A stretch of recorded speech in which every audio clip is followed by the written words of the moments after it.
Jangan lupa like, komen, dan subscribe channel YouTube TVRI Bengkulu dan nyalakan lonceng notifikasinya. Obrolan pas di sini memang waktu yang pas sekali ngobrol ya, karena sebentar lagi nih sudah mau masuk jam istirahat siang. Saatnya untuk mengisi perut yang mulai keroncongan ini di hari ini. Kita masih bersama dengan apoteker kita dan pastinya juga ini juga menjadi yang momen sangat penting sekali.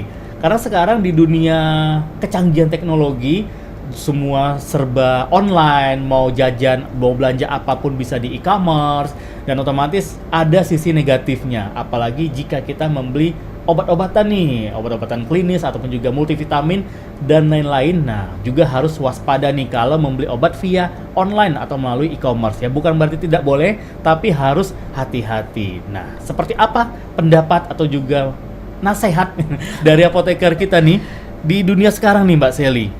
Orang-orang serba instan, serba gampang gitu. Mau beli obat, misal saja ada saudara yang dokter mungkin nanya sama dia, oh saya sakit ini, oh beli obat ini, akhirnya belinya di online. Nah, kalau pandangan dari Mbak Sally ini gimana Mbak Sally tentang obat-obatan sekarang kan banyak sekali beredar di masyarakat ini? Kalau menurut saya kita tidak bisa menutup mata dengan perkembangan saat ini. Jadi yang pasti itu kan obat itu ada labeling ya.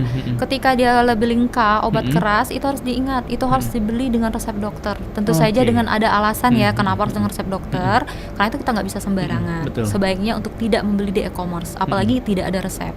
Bukan berarti juga kita beli obat tanpa resep di apotek juga.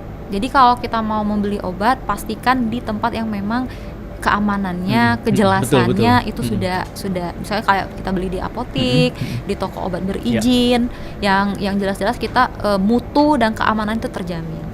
Jadi kayak gitu. Kemudian tadi yang di e-commerce kebanyakan ya itu tadi jangan sekali-kali berani kita beli obat keras tanpa resep dokter. Gitu. Nah padahal kita sudah tahu nih, wah ini obat keras karena tidak ada resep, akhirnya belanjanya di online gitu. Iya, karena lebih gampang diakses ya untuk saat ini. Kalau tanggapan saya, itu keputusan ada di kita. Kita harus kembali lagi, saya sebagai apoteker mengingatkan tetap hati-hati. Obat itu kalau mau diartikan adalah racun kalau dia salah, tapi dia akan menjadi obat ketika memang digunakan di yang tepat. Jadi balik lagi jangan sembarangan beli obat gitu. Jangan sembarangan beli obat. Dikit-dikit minumnya paracetamol, dikit-dikit paracetamol. Padahal kan paracetamol ada fungsinya sendiri. Ada fungsinya sendiri. Dia untuk sebagai untuk menurunkan demam, sama dia untuk menghilangkan rasa sakit juga. Itu. Nah, kalau untuk di rumah nih, otomatis kita di rumah harus sedia namanya kotak P3K nih, Mbak Sally. Nah, kalau untuk di rumah nih, kira-kira obat-obatan apa nih yang memang sebaiknya atau dianjurkan wajib standby di rumah? Seperti apa aja nih Mbak Sally? Saya lebih suka untuk mengeser hal ini, terutama kalau punya anak kecil ya. Jadi anak kecil kan rentan sekali dengan demam. Betul. Jadi sebaiknya tetap sediakan obat demam, kemudian sama obat luka. Kalau memang ada luka gitu ya, ada merek Exalep. Kan suka anak kecil kejedot, misalnya kita siapin aja. Tapi sekali lagi saya mau men-sharing ini hal yang penting ya.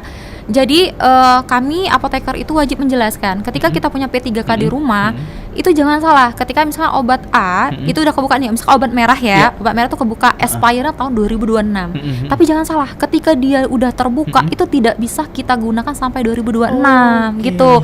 Kenapa? Karena memang ada nanti mungkin di bahasan selanjutnya ya, nanti itu ada misalnya obat sirup udah kebuka ED-nya 2027. Kita lagi sirupnya seperti apa? Itu kadang sudah setelah dibuka itu hanya bisa 3 bulan saja digunakan. Ada juga yang hanya 7 hari, ada yang 10 hari.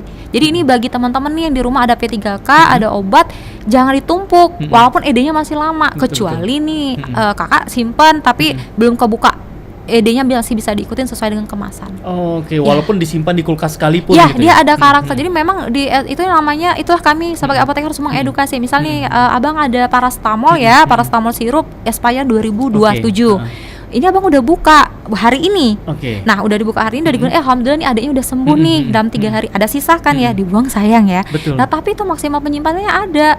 Itu bisa lihat lagi tekstur sirupnya. Apakah dia kental? Itu maksimal bisa 3 bulan. Ada juga yang sampai 6 bulan. Walaupun ED-nya masih beberapa tahun. Dari karakter obat ini kita sudah bisa tahu nih, ini bisa layaknya disimpan berapa lama? Ya, ada indikator yang gampang ya. Jadi gini untuk teman-teman, ketika obat yang kita beli itu sudah berubah warna, bau dan rasa, walaupun itu ED-nya masih lama, buang. pastikan dibuang. Oke, Ya. jadi tidak ada kata sayang nih. Iya, karena takutnya kita tidak tahu terkontaminasi oleh cahaya, bisa Betul, jadi karena kita nutupnya nggak benar gitu. Jadi indikasi yang paling gampang di rumah, ketika obat yang kita beli itu ataupun yang kita dapat dari resep dokter sudah berubah warna, rasa dan bentuk, dibuang. Itu indikator yang paling gampang. Oke, saya ada lagi obat luka di rumah kurang lebih sudah 6 bulan kebuka kayaknya baru dipakai sedikit akhirnya. Iya, makanya tipsnya nih beli yang kecil aja. Untuk yang seperti itu yang kecil aja, karena nanti sayang kebuang. Efektivitasnya udah nggak lagi 100%, Betul. udah terus turun kayak gitu. Oke, nah ini nanti pulang ke rumah langsung saya buang nih. Bahaya nih berarti. Beli yang kecil ya, lain kali ya. Iya, Oke, yang 60 mili, 30 yang kita harapkan mili. bisa mengobati akhirnya menjadi racun untuk tubuh. Iya, gitu. yang pasti dia nggak maksimal. Jadi kayak tadi kan ingin menyembuhkan luka tapi udah nggak ada efek gitu. Ya, ada seperti itu. Oke, itu dia nih Salah pemirsa. satu. Luar biasa nih obrolan kita siang hari ini. Dapat ilmu baru lagi nih. Ternyata untuk obat-obatan itu, kalau obat sirup batuk misalnya kan, Iya, kalau obat sirup betul. batuk kebanyakan teman-teman mulai dari saudara juga Iya. banyak nyetok di rumah itu obat sirup batuk. Ya, batuk. Batuknya udah hilang, obatnya masih banyak nih, Ya, baru dipakai sayang. setengah. Iya. Akhirnya disimpan 6 Iya. bulan lagi batuk lagi, minum itu Iya, lagi iya. gitu. Ayo nanti kapan-kapan kita bahas lagi yang itu. Wah, Nanti luar ada biasa tetes nih. mata, itu ada juga Oke. nanti tetes mata tuh ada yang cuma 3 hari. Oke. Tetes telinga beda lagi. Nantilah next Boleh, time ya. boleh nih kalau gitu Pak share. produser tolong dijadwalin. Terutama untuk penggunaan obat ya, penyimpanan Oke. ya. Itu harus kita share sih, Bang. Banyak masyarakat, oh ini kan expirednya masih 2 tahun, 3 tahun, padahal tidak seperti itu. Oke gitu ya. Sebaiknya kalau memang sudah sehat, mungkin 1-2 hari tidak kembali lagi batuk atau flu-nya, Iya. sebaiknya dibuang obat itu. Tetap kalau mau langsung juga tetap sayang ya, Kak. Maksudnya nanti ada ring, ada bisa yang 3 bulan, ada yang 6 bulan. Tapi kalau udah di atas itu direkomendasikan untuk kita buang aja. Nah itu Ya. dia nih pemirsa. Tuh. Ini ilmu penting ini ternyata ya. Jangan dianggap sepele loh. Walaupun Iya. disimpan di, saya kan simpannya di lemari es gitu. Iya, iya, Itu sama betul. aja gitu. Iya. Walaupun sudah 3 Iya. bulan 6 bulan sudah tidak Iya. bisa dikatakan tidak layak lagi untuk dikonsumsi. Terutama mumpung masih ada di waktu tetes mata. Jadi gampang tetes mata itu paling lama 1 bulan, sisa buang aja. Tetes mata. Tetes mata yang dalam bentuk Oke. botol. Kecuali yang strip ya, Oh, yang yang ada yang strip, satu-satu bener. pernah lihat tuh, Kak. Betul. Itu hanya 3 hari. 3 kali 24 jam nyisa banyak buang. Oke, nah ilmu Itu lagi kemarin nih. masalahnya kan ke mata. Jadi saya harus nge-share. Kalau ke mata untuk itu 1 bulan itu udah bener-bener maksimal. Sisa buang. Oke, Tipsnya beli yang luar kecil. biasa. Tipsnya beli yang kecil aja. Kecil Jadi aja, sesuai jangan harap kebutuhan. biar ada stok atau apa nih, Iya. belinya yang gede, beli Iya, yang gede. tujuannya itu sih, Kak. Biar nanti kalau kita mau itu beli lagi aja yang baru. Oke, itu dia nih pemirsa ya, ilmu pelajaran penting kita di hari ini dari apotekernya langsung loh Iya. yang ngasih informasi ya. Dan terakhir nih Mbak Sally nih, untuk para orang tua juga nih di era zaman sekarang baik lagi nih, Iya. sebaiknya gimana nih untuk cara menghadapi atau juga mengkonsumsi obat-obatan, memberikan obat-obatan terhadap anak-anaknya, terutama juga mungkin demam sedikit larinya ke warung, beli obat-obatan di warung. Nah, kalau saran dari apoteker gimana nih? Yang pasti saya menyarankan bahwa jangan panik, itu satu. Terutama kalau terkait dengan demam, itu saksi obat paracetamol ataupun ibuprofen. Jika tidak ada perbaikan, segera bawa ke dokter. Oke. Bawa ke dokter. Oke. Takutnya nanti ada hal-hal yang lain Nah, ya. jedahnya nih Mbak Sally, Iya. misalnya anak kita nih amit-amit nih demam Iya, misalnya iya, hari iya. ini Iya. kita kasih nih ibuprofen hari ini, Iya. nah jedahnya besok ternyata belum sembuh, apakah Iya. besok langsung dibawa ke dokter atau Iya. 1 hari, 2 hari, 3 hari dulu atau berapa hari nih? Jadi kalau untuk hari itu maksimal 3 hari. Tapi pastikan kalau memang trennya tidak ada perbaikan, nggak usah mikir, langsung. Oke. Nanti kan ini kan bisa kita lihat, udah kita kasih obat penurun panas, tapi ternyata nggak ada perbaikan. Itu segera. Tapi kayak ada kan dia on off, berarti kan obat bekerja sebenarnya. Itu maksimal 3 hari disarankan ya. Itu udah maksimal. Tapi kalau memang udah 1 hari, udah 4 kali diminum per 8 jam atau per 6 jam nggak ada perbaikan, nggak usah mikir karena berbahaya. Apalagi untuk anak-anak, silakan bawa ke dokter.